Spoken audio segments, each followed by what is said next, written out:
To za mu so mu ji sunan jarumar tamu. To masha Allah alhamdulillah kamar yadda aka sani suna na Hajiya Jummai Hajiyan Nas.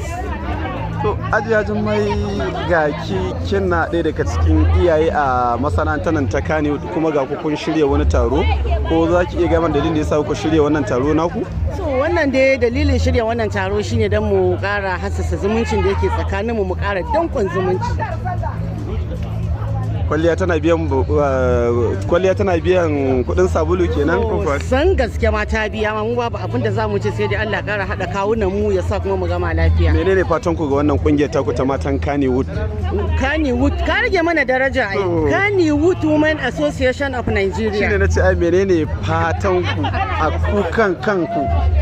To fatan mu shine wannan kungiya ta hassasu ta faɗaɗa ta kafu ta kai inda mutane ma ba su taɓa tunanin za ta kai ba da kuma alheri a cikinsa.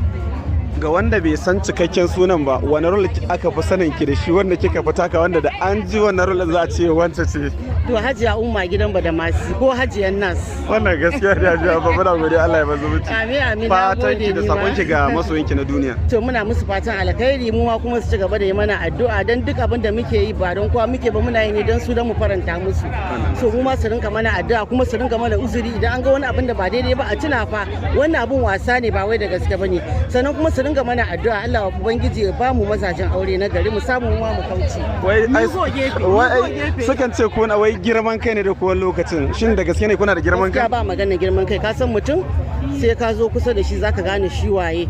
So abinda muke roƙon masoyan mu shine su daina yanke hukuncin da basu gani ba kuma su dinga yin kokarin kusantar mu dan anan ne zaka tantance waye da waye. Gaskiya ne. To muna godiya. Ni ma na gode.